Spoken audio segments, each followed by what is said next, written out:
This so-called crypto king is now facing life in prison for this elaborate scheme, which involves allegedly kidnapping a wealthy businessman and holding him hostage for his crypto wallet. So, this is John Waltz, who many people refer to as the crypto king. He rented out a $40,000 a month townhouse in Manhattan, lived like a king, and allegedly ended up torturing a 28-year-old businessman and crypto investor for 17 days straight. The dude was allegedly beaten, forced to take illicit substances by two men who were trying to steal his Bitcoin seed phrase. Arrested barefoot and in a robe, crypto entrepreneur John Waltz expected to appear in court today, accused of kidnapping and a man to steal his Bitcoin password. But Waltz waiving his appearance at the last minute, his lawyer taking no questions. I have no comment about the case. Dubbed the Crypto King of Kentucky, Waltz now facing charges of kidnapping and unlawful imprisonment. Okay, so let's break down the key characters of this case. You have John Waltz and William Duplessis and their alleged victim, Michael Valentino Teofastro Carteron. In early May of this year, Italian businessman Michael Carteron, he flew into New York from Italy after he had allegedly been lured by threats to his family. What he didn't realize was that he was walking into what prosecutors described as a torture chamber. Off the bat, I mean, this is just insane. We usually cover more lighthearted stories on the channel, but this is just straight up disgusting. They literally pulled the fly here now or we'll come for your family that you normally see in thriller movies, but in real life. Carteron, he was held captive in a luxury 17-room Soho townhouse rented by John Waltz. And apparently John Waltz is known within the crypto community as the Crypto King of Kentucky. So for 17 days, Carteron says that he was beaten, shocked, burned, and even forced to smoke various substances. And that is putting it extremely lightly. This was not your average crime scene, according to police reports. One scenario described it as the following. Waltz allegedly carried the victim to the top of the stairs, hung him over the banister, and threatened to end his life if he did not provide his Bitcoin password. What a wonderful vacation to America this was for this Italian man. Man, I feel bad for him. I mean, this is just vile. Keep in mind, while their endgame goal might have been acquiring passwords, it doesn't seem like they planned on leaving him there unscathed, whether that's mentally or physically. It's just super dark stuff over some Bitcoin. And as you can guess, they didn't stop there. Prosecutors revealing new details about what they say went on in that multi-million-dollar Soho townhouse. Court documents say a 28-year-old man was allegedly there for more than 2 weeks, lured from Italy under threats that his family would be. According to court documents, the victim, possibly a former business partner, was threatened, stripped of his passport and devices, then beaten, shocked with a saw, forced to smoke, even dangled over a staircase, told to give up his Bitcoin password or be killed. I mean, this is just absolutely insane. And the victim allegedly had about $28 million in the wallet that they were trying to get into. So I guess they lured him in with threats to his family, and while staying in a multi-million-dollar home, they torture him for the information. And bear in mind, this guy was known as the Crypto King of Kentucky, meaning the crime is being committed by a dude who, at least online, portrayed himself as a wealthy person. As we do know with BitBoy Crypto, though, that can end pretty quickly. Yeah, I'll be making a video on that shortly. And honestly, I can't even say too many of the details of what actually happened in this house because YouTube would wipe this video from the face of Earth. But what I can say is it involved a fire, a chainsaw, and much more. And if all of these allegations are true, I mean, these guys should not be in prison, they should be under the prison. You're probably wondering, how did he survive the situation? Well, according to prosecutors, Carteron finally convinced his captors that his Bitcoin password was actually on his laptop. So when Waltz went to get it, Carteron made a run for it. He bolted out the front door and flagged down a traffic officer. In stunning surveillance footage obtained exclusively by WNBC, that 28-year-old man from Italy seen running barefoot and bloody to a traffic cop, pleading for help. Inside the townhouse, police found a saw, illicit substances, chicken wire, t-shirts with pictures of the victim with a pipe in their mouth, body armor, night vision goggles, ballistic helmets, a firearm, Polaroid pictures of the victim with this firearm pointed to his head, and ammunition. I mean, as I'm listing up the list just kept getting worse. Every item here just sounds crazy, except night vision sounds pretty sick, to be honest. Like, come on, like, why would they need night vision? Once the victim escaped, and once NYPD got involved, they obviously did a search of this luxury location and found all sorts of incriminating evidence, photographs, weapons, But Waltz and Duplessis, they were arrested shortly after, and they pleaded not guilty to charges of kidnapping, assault, and unlawful imprisonment. And both at the time were being held without bail. I mean, I'm honestly really curious how their lawyers plan to go about this not guilty plea, because half the evidence that we've seen isn't going to sit well with a jury. It is a common misconception that crypto cannot be traced, but if any of that money was withdrawn from the victim's crypto wallet, that money most likely would have been traced and linked back to them. Their first pretrial appearance was on June 11th, where they pleaded not guilty to charges of kidnapping, assault, unlawful imprisonment,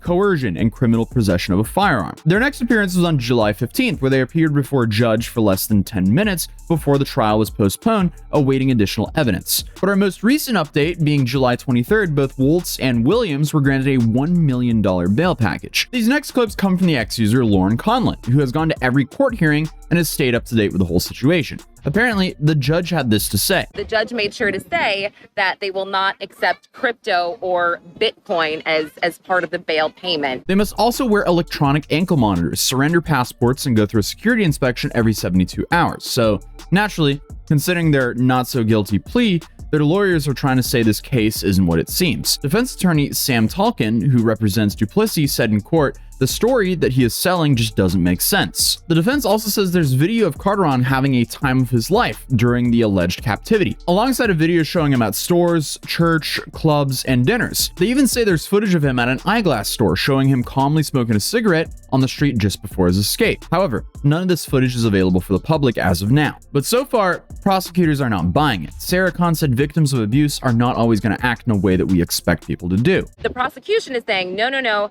that's not accurate.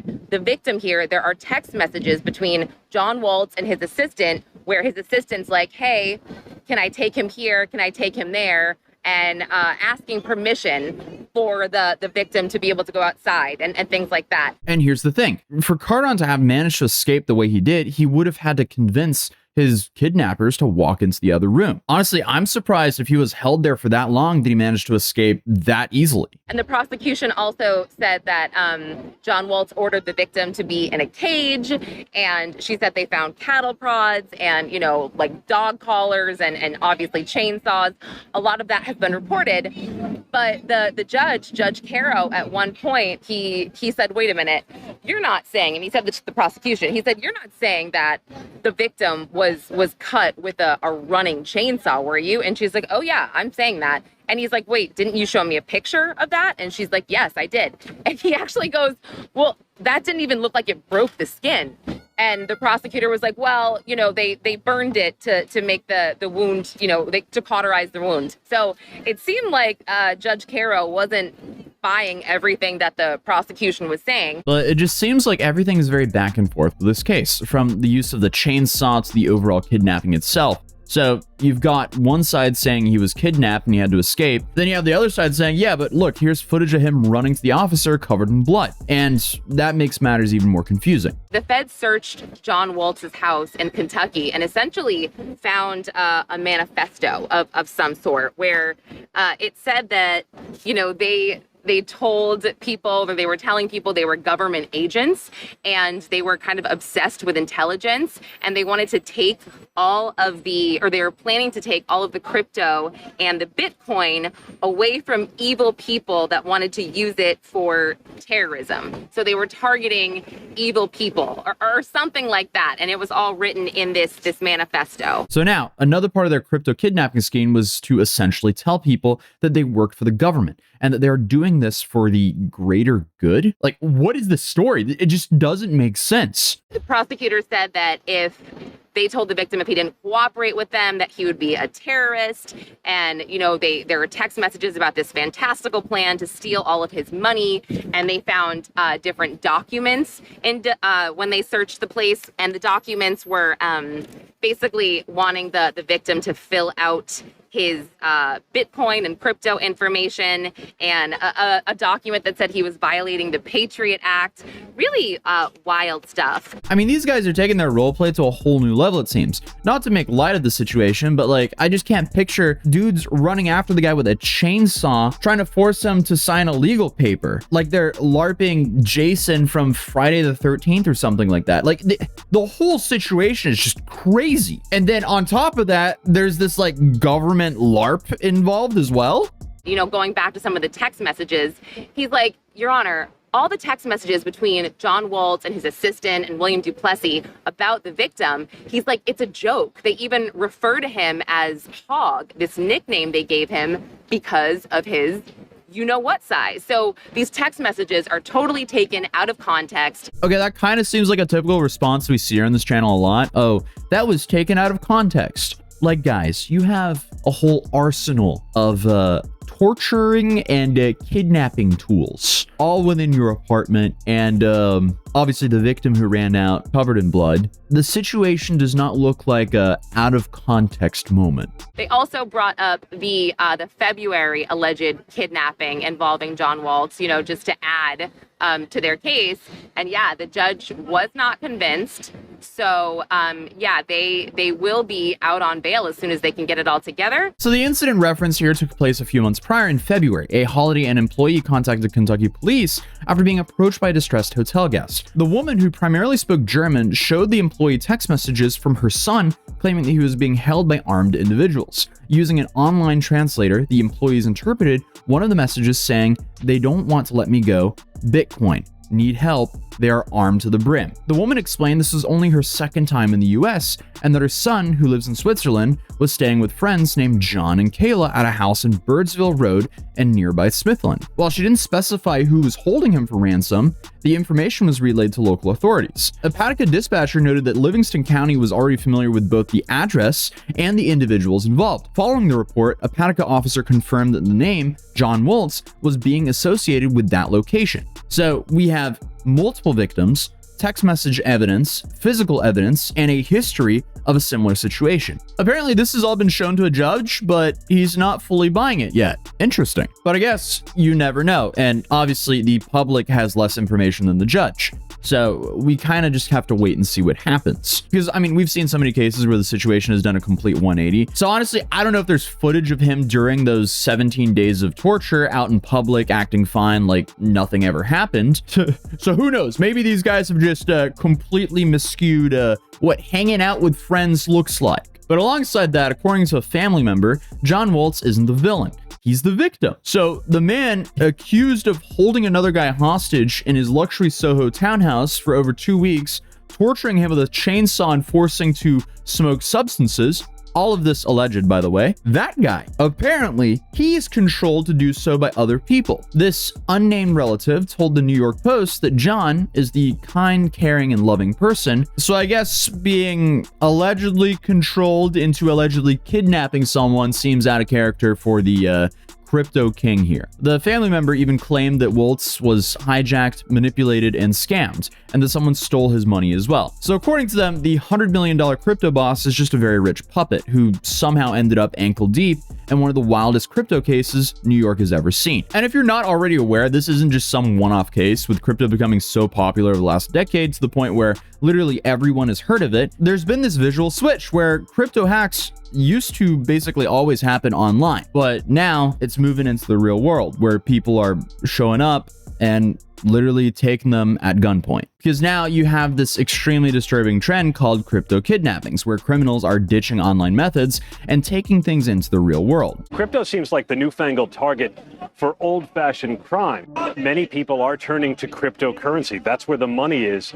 That's where the criminals would go. Apparently in May alone, 26 people were charged in France for attempting to kidnap the daughter and grandson of a crypto CEO. In another case, French kidnappers cut off the finger of Ledger co-founder David Ballin and sent a video to his company. He and his wife were eventually rescued. There have also been kidnappings in Belgium, Canada, and Australia, forcing crypto executives to cough up over $1 million in crypto at gunpoint. But why is this happening now? Sadly, it's pretty simple. Crypto is extremely portable and pseudo-anonymous, because all attackers need to gain access to someone's cryptocurrency is the account password or seed phrase, and with a few clicks, money can be easily moved from one account to the kidnapper's account. So now people don't have to break into a bank vault or an armored truck to get away with a heist. They just need some seed phrases. But with that, what now? Well, Waltz and Duplessis are back in court on October 15th, and I'm assuming this gives them time to find potentially more victims and more evidence that will lead to a conviction. They're both facing up to 25 years to life in prison if convicted.